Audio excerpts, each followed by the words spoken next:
They say there are two types of people in this world, those who make things happen and those who don't. Well, if that's true, then there's no denying that Bruno Madonia falls into the former category.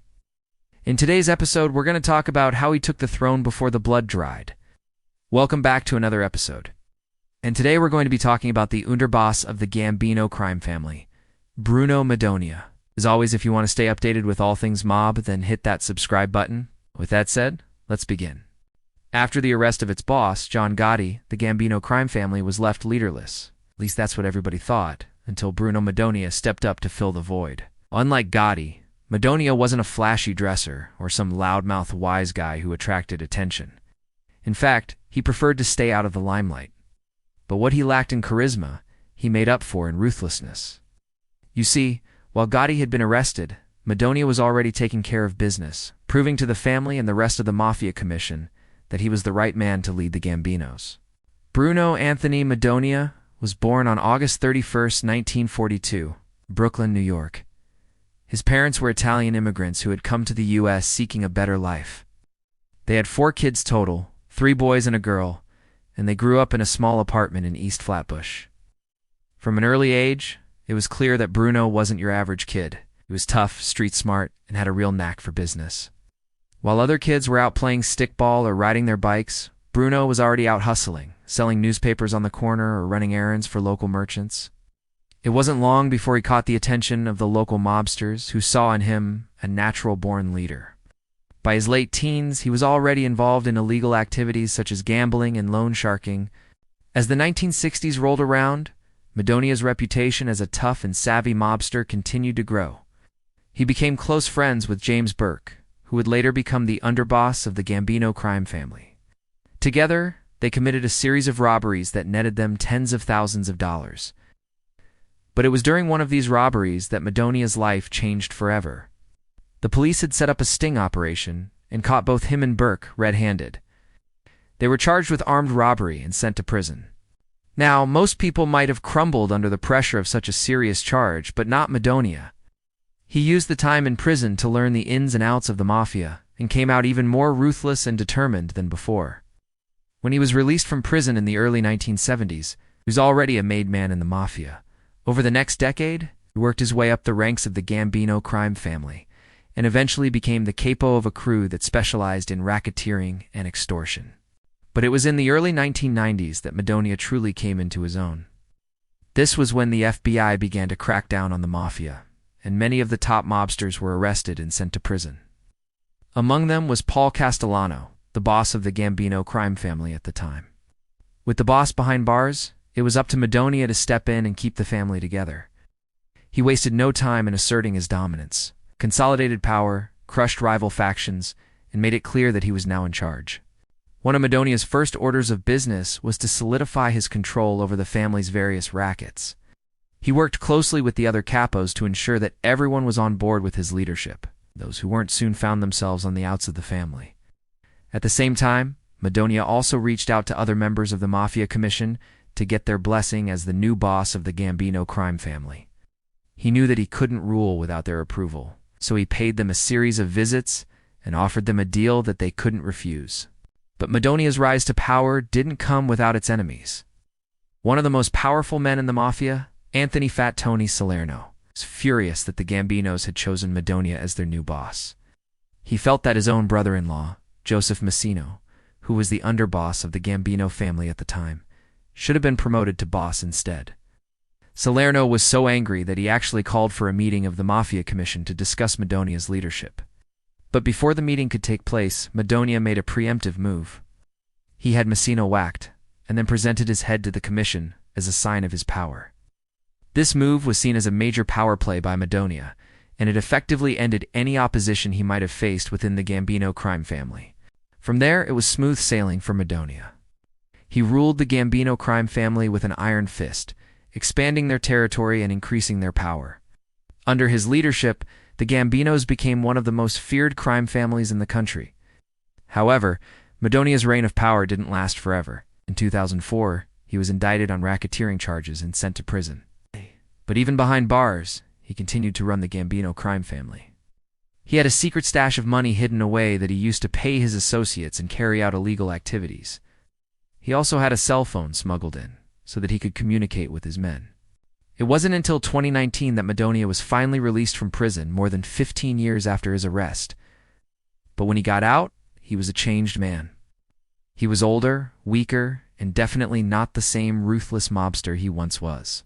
Still, he wasted no time in getting back to work. He started meeting with top members of the Gambino crime family and began to lay out his plans for the future of the organization. As of today, Bruno Madonia is still the boss of the Gambino crime family. But he's not running the organization in the same way that his predecessors did. He's not involved in the day-to-day operations, and he doesn't have the same level of power that he once had. Instead, he's more of a figurehead these days, a symbol of the family's power and tradition. That being said, don't mistake him for being weak or ineffectual.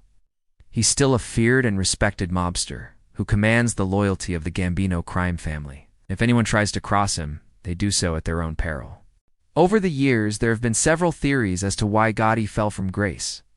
Some say it was because he was arrogant and reckless, while others blame it on the FBI's infiltration of his inner circle. Whatever the reason, there's no denying that Gotti's downfall left a power vacuum that needed to be filled. Enter Bruno Madonia. Unlike Gotti, Madonia was a man of few words. He wasn't flashy or known for his expensive suits. In fact, he preferred to dress like a regular guy. But looks can be deceiving. Madonia was as ruthless and cunning as they come. He knew how to operate in the shadows and get things done without drawing attention. When Gotti was arrested, Madonia wasted no time in taking over. He didn't wait for anyone's permission. Instead, he simply took charge and asserted his dominance. To understand why Madonia was the perfect choice to succeed Gotti, you need to look at what made Gotti so successful in the first place. Gotti was the boss of the Gambino crime family, one of the 5 major mafia families in the United States. He rose to power in the 1980s and quickly became the most feared and respected mobster in the country. Gotti's success can be attributed to a number of factors. First and foremost, he was a brilliant strategist. He knew how to build alliances and make enemies. He was also a skilled negotiator and wasn't afraid to use violence to get what he wanted. Another factor in Gotti's success was his charisma. He was a natural-born leader who was able to inspire loyalty and devotion in those around him. He was also a shrewd businessman who knew how to make money in a variety of different fields. So when Gotti was arrested in 1990, the question on everyone's mind was who would be able to fill his shoes. The answer, Bruno Madonia. Madonia was Gotti's underboss, meaning he was the second in command of the Gambino crime family. He was the obvious choice to take over when Gotti was taken down. Like Gotti, Madonia was a brilliant strategist and negotiator. He was also a fearless leader who wasn't afraid to get his hands dirty. What Madonia lacked in charisma, he made up for in ruthlessness. Madonia wasted no time in consolidating his power once he became boss. He quickly moved to crush any potential rivals and make it clear that he was in charge. This included having several of Gotti's close associates whacked. This sent a message to the rest of the crime family that Madonia was serious and that no one was safe. One of Madonia's first orders of business was to solidify his control over the family's various rackets. He worked closely with the other capos to ensure that everyone was on board with his leadership. And those who weren't soon found themselves on the outs of the family. Madonia also reached out to other members of the Mafia Commission to get their blessing as the new boss of the Gambino crime family. He knew that he couldn't rule without their approval, so he paid them a series of visits and offered them a deal that they couldn't refuse. However, not everyone was happy with Madonia's rise to power. One of the most powerful men in the Mafia, Anthony Fat Tony Salerno, was furious that the Gambinos had chosen Madonia as their new boss. He felt that his own brother-in-law, Joseph Messino, who was the underboss of the Gambino family at the time, should have been promoted to boss instead. But Madonia wasn't afraid to flex his power. He had Messino whacked and then presented his head to the commission as a sign of his power.